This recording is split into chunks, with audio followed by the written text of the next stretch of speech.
Boa tarde, Rio de Janeiro. Muito bem. Saudações, é um prazer estar aqui no palco do Web Summit.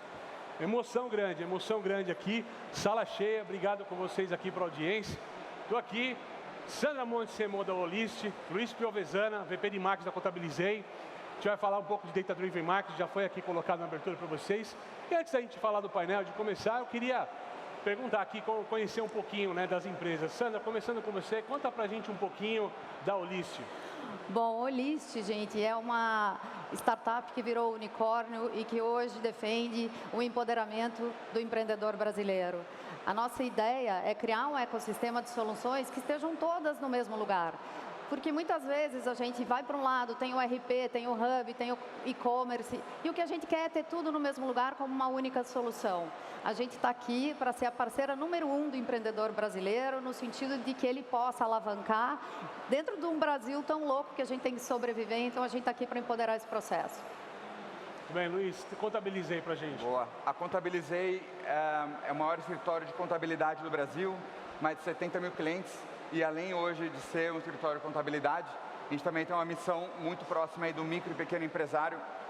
Então, além de acertar essa parte tão crítica que é a contabilidade e toda a parte fiscal, a gente também tem plano de saúde, tem acesso à academia, tem conta bancária. Então, a gente também oferece aí muito mais focado nos prestadores de serviços, diferente da Olist, que é no varejo.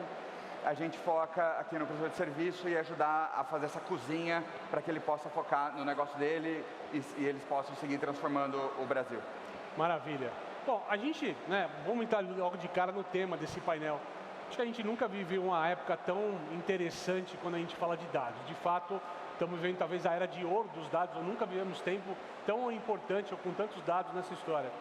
O que mais mudou nessa forma como vocês têm tomado essas decisões, desde que começaram a integrar mais dados ali, ou com dados mais robustos, essas estratégias de marketing de vocês? Bom, eu acho que tudo que a gente tinha, o marketing era intuição, né? As pessoas se acostumaram a achar que a gente tinha opiniões sobre o processo. Quando eu olho hoje, eu vejo o melhor momento, onde a gente equilibra, não que a intuição deixe de existir, mas os dados comprovam a intuição. Então, muitas vezes, é a soma e o equilíbrio das duas coisas. Eu acho que hoje não existe marketing sem dados, não existe a capacidade da gente fazer nada que não seja comprovado. Ainda mais porque dinheiro é escasso, budget escapa, a gente estava rindo aqui agora que estamos falando que não tem budget, a gente também. Então, você tem que ser muito preciso em quem você traz, com quem você fala, a forma de falar. E, para isso, você precisa aprender, através de dados, quem é o seu cliente, como a gente trabalha com ele, como a gente lida com toda a estratégia de aquisição e de expansão dentro do mesmo roteiro. Antes de passar para você, Luiz, só fazer um gancho do que você falou. Essa era do marketing para todos, disparado, de forma genérica, já acabou na tua visão? Desculpa. Essa era do marketing voltado para todos, para massa, sem muito foco, aberto para todo mundo? Eu acho que existem segmentos e segmentos, né? Eu vim de B2C, vim para B2B, e eu acho que é um aprendizado enorme enquanto você faz, nada contra campanhas amplas de marketing, awareness de marca, você precisa construir. Mas chegou num momento que você precisa ser muito preciso com quem você fala. Porque se você traz a pessoa errada para a sua base, você está perdendo dinheiro depois no custo do processo. E como é que você vira para a pessoa? Vai embora, porque ela não está ali. Então, você trouxe alguém que te demanda despesas, custos, e depois essa pessoa vai embora.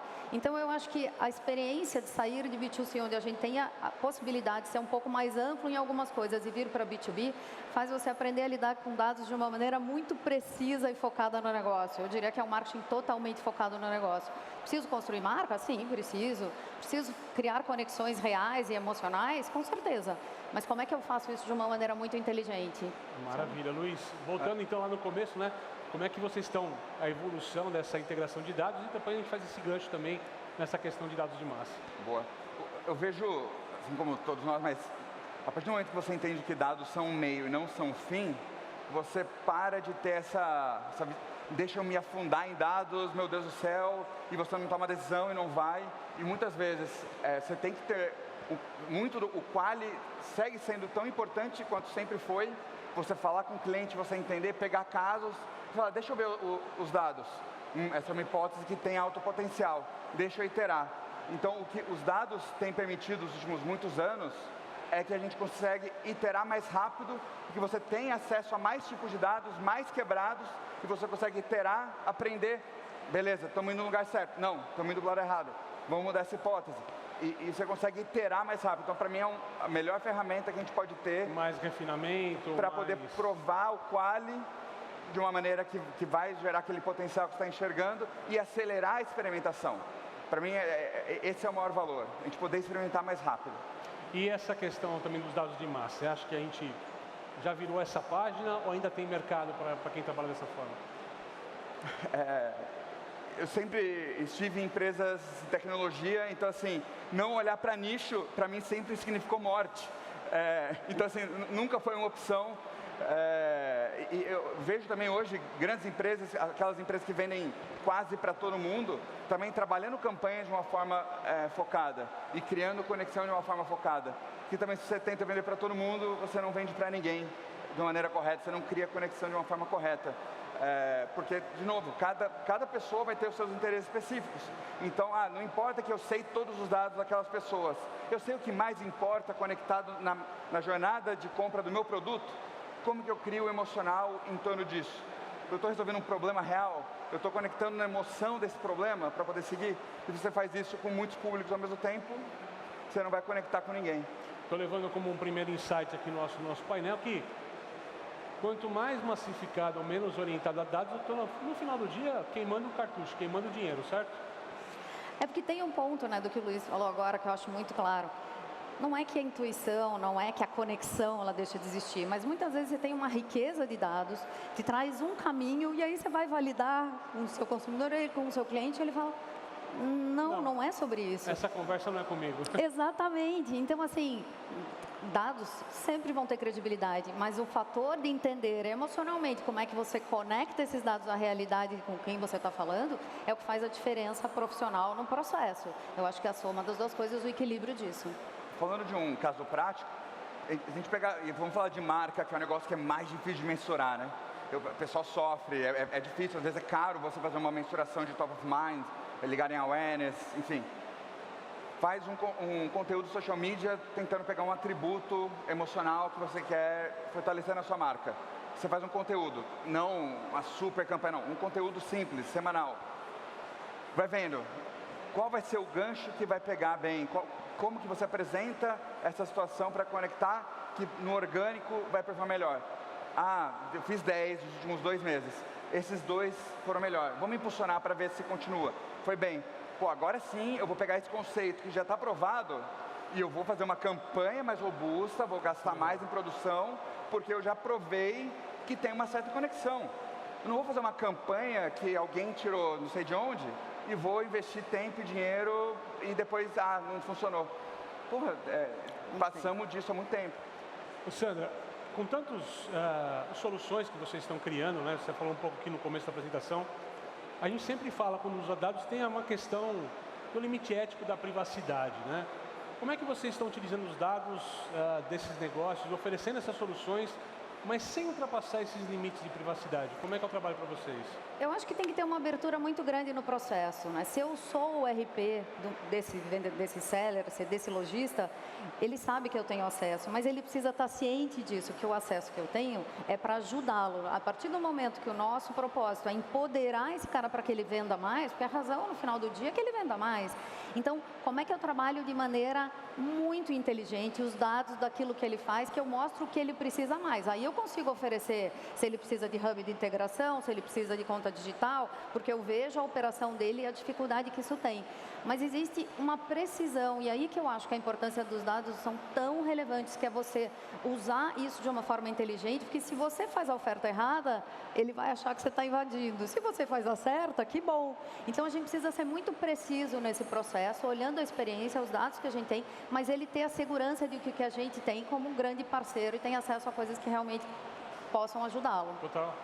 Se você fala na hora errada, sua voz perde valor. É isso. Então também é desperdiçar e perder valor futuro. É terrível, né? Exatamente. Hoje a gente está numa época que uma campanha que foi joga para cima rápido, né? Não vou ver esse conteúdo, me cansou e acabou. Ô Luiz, na Contabilizei a gente tem um case muito específico, né? Você tem uma base majoritariamente formada aí por prestadores de serviços, há muitos sem funcionários, MEI e tudo mais, MEI. Quais são os maiores desafios e oportunidades para trabalhar com dados nesse público tão específico aí que tem poucos pontos de contato, né? Na verdade, eu acho isso um benefício. Poucos pontos de contato, cada vez a gente tem mais, né? Porque a gente começa a ver, o que mais importa é, você vai vendo o que tem em comum versus o que você já tem. Quais são as demonstrações de intenção que eu posso escolher em ads, em conteúdos, enfim. E aí, como a gente trabalha em nichos bem específicos, eu vejo isso como uma vantagem porque esses dados de intenção, eles também ficam bastante claros. Vou dar um exemplo mais prático. Alguns anos atrás, a gente queria aumentar, como a gente quer até hoje, aumentar o nosso share de abertura de empresa. E aí a gente falou, e se a gente fizer abertura de empresa grátis? Não só não cobrar o serviço, como a gente cobrir a taxa que a prefeitura normalmente cobra. Fizemos um teste, a gente começou um teste da boca do funil para cima, né? Então a gente começou com um time de inside sales, depois começou a usar um pouco em campanha, começou numa cidade só. Então também essa questão de como que você usa o dado e vai dividindo geograficamente ou num perfil, ele é vital para você poder validar, né? Então por isso que eu sempre volto ao ponto de experimentação, senão você vai experimentar com todo mundo, você não sabe se tem outros fatores influenciando. Você consegue ter grupo de controle, você ganha uma exatidão muito grande da atribuição daquela ação, né? A gente fez isso, deu muito certo. A gente começou a ver que em São Paulo, a gente foi para São Paulo logo depois, né, porque a gente não começou por São Paulo. A gente viu, putz, deu um ganho, mas não foi a mesma coisa que a gente achou que daria pelo tamanho do mercado, por quanto a gente já tinha no mercado. E se a gente fizesse abertura de empresa, e a gente foi por entrevista com o cliente, né? Trânsito, não sei o quê, a gente vendia, mas o pessoal não abria empresa de fato.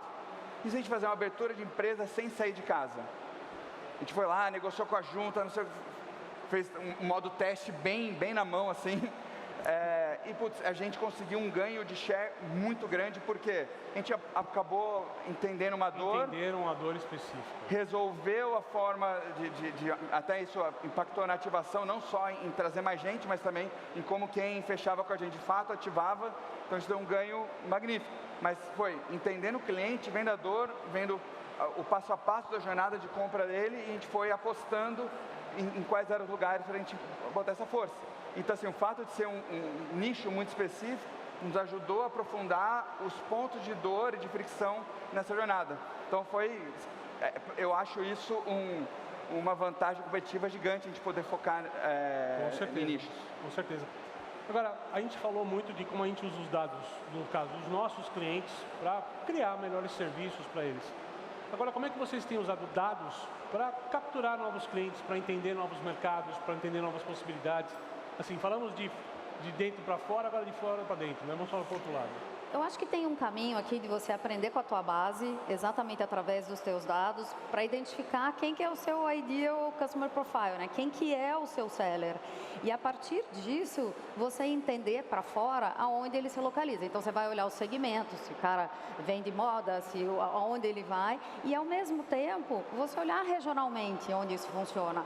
Qual é a experiência que você tem dentro da base que te mostra que fora da base, através de perfis muito similares, você consegue trazer. Existe um tamanho de mercado absurdo a ser conquistado ainda. Então, Sim. Quando você olha o perfil da sua base e vê como isso se comporta fora, olhando para segmentos e olhando para regiões, o Brasil é muito grande, você não consegue fazer tudo ao mesmo tempo. Como é que você vai focando e vai trazendo a sua base daquilo que você pode atender, mas muito baseado na experiência do que a sua base te demonstra. Eu acho que essa tem sido a maneira mais, eu acho que promissora da gente conseguir, e além disso diversificar os canais que a gente tem, as formas de conversar, porque as pessoas entendem as mensagens de maneira diferente. Não existe mais um funil, existe ele não é mais linear, você vai entendendo e ele não acompanha mais um processo, ele é muito diferente do processo que a gente tinha no passado. O funil deixou de existir. Então, como é que você localiza e vai por esse caminho de achar a palavra certa para a hora certa,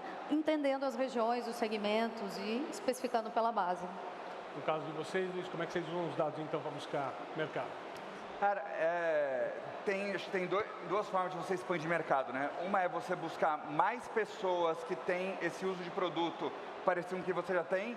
Então, provavelmente, novos canais que eu não estou usando ainda, e que eu fui entendendo qualitativamente por entendimento da base, que é comum para esse público e por algum motivo eu não estou lá. A outra forma de expandir eu comecei a ver que está começando a vir um perfil de cliente adjacente ao meu ICP, né, ao meu ideal. Mas está começando a ver e eu vi que tem fit. Beleza, como que eu construo toda a maquinária para trazer mais esse perfil que está dando certo aqui? Então, essa expansão de ICP, aí depende, claro, de maturidade de empresa e tal, é algo que normalmente quando eu vou falar de marketing, eu falo, cara, foca no ICP, não foge disso, porque normalmente a dor está aí, né? As pessoas não conseguem nem em um perfil. Conforme a empresa vai crescendo e o produto também vai robustecendo, você pode olhar para adjacências, né? Então, tem muita coisa em comum, mas você já consegue olhar um perfil diferente e expandir seu mercado total. E isso é chave, né? Então, você vai vendo que o produto em si ele já está resolvendo problemas que você não estava prevendo antes, e é reutilizar os canais que você tinha, entender como que você faz essa tomada para pegar mais gente. Sandra, recentemente vocês anunciaram que vocês estão entrando no mercado de envios, né, de logística e tudo mais. Como é que os dados ajudaram você a encontrar essa oportunidade de mercado? Só antes de falar de envio, só para comentar aqui, Luiz, acho que tem uma coisa muito legal da gente entender o que é o ICP, mas a gente reavaliar a todo momento pelo perfil da base para como você cresce o seu ICP, porque no fundo ninguém quer parar no lugar. Então o ICP ele é vivo, né? Você tem a definição, mas você vai crescendo com as adjacências super bem colocado. Com envios, a gente aprendeu através da base. Por quê? A Olist nasceu como um intermediador entre os lojistas e os marketplaces. Então, a gente aprendeu muito sobre a natureza desses lojistas. E a partir do momento que a gente entendeu que 10% do GMV, de todo o volume de vendas desses caras era atrelado para fretes, a gente entendeu que ali tinha uma oportunidade. E foram através dos dados que nos mostraram, porque a gente fez comparativo com o mercado, do como o mercado se posiciona, e a gente tinha dentro de casa uma ferramenta que a gente já trabalhava de como a gente podia seguir nesse processo. Então, assim, foi imprescindível, foi um insight interno que nos posicionou dessa forma, porque aí, quanto mais ele vende, quantos mais pacotes eu entrego, mas eu estou crescendo junto com ele. Então, a gente conseguiu trazer o raciocínio de mostrar que a gente tinha um custo muito competitivo perto do que ele tinha com outros marketplaces, outros negócios. Então, a gente trouxe a experiência que ele tem dentro de casa. Quando você já tem o RP, quando você já é o intermediador e ainda você tem essa nuance, você consegue fazer o ecossistema da maneira completa. Mas foi um insight interno em cima dos dados, exatamente. Maravilha. E só para a gente encerrar esse painel, começando com o Luiz, bem síntese, bem rápido, para quem não começou a usar dados, para quem não tem olhado para esse mercado, tem que fazer o quê? Começa. Maravilha. Não, acho que hoje até, tirando você fazer uma consultoria e vender e fazer um business mais um a um, você não vai conseguir fazer um negócio que escala, que vai chegar em mais gente e que vai poder aprender rápido se você não usa uma base de dados. Isso não quer dizer que você tem que ser a pessoa mais analítica do mundo. Ajuda você ter conhecimento analítico? Ajuda. Mas hoje você tem AIs que vão conseguir te ajudar a interpretar esses dados. Então, assim, não sabe? Pede ajuda para o ChatGPT e fala para ele virar seu professor de como começar a fazer isso e de onde você vai tirar os dados do seu mercado. No caso da Contabilizei, por exemplo. A gente tem a sorte, né, mas enfim, é do mercado, a gente tem a Receita Federal falando quantos CNPJs são abertos com quais quinais. Isso para a gente é uma informação riquíssima para aprender o que eu estou fazendo ou não no meu mercado. Cara, o que é essencial no teu negócio? Procura uma dor, essa base e parte daí. E volta a cabeça para bater na parede. Sandra, começa e acabou, é isso? Eu acho que começa e a gente tem que entender o seguinte, que dados, eles não estão aqui para deixar o fator humano de lado, não é sobre isso. É como a gente transforma dados em inteligência artificial para compreender o humano, mas não é para substituir, é para compreender. E isso vai muito além, né? Você consegue ser muito melhor aquilo que você consegue oferecer, mas não com a preocupação de que os números vão eliminar as conexões que a gente falou que elas precisam existir. Então, assim, não existe dados, AI, comece. É isso aí. Então, para começar com a IA, antes da IA, dados. É isso aí, pessoal. Muito obrigado a todos aqui, a presença de vocês. Até mais. Obrigado.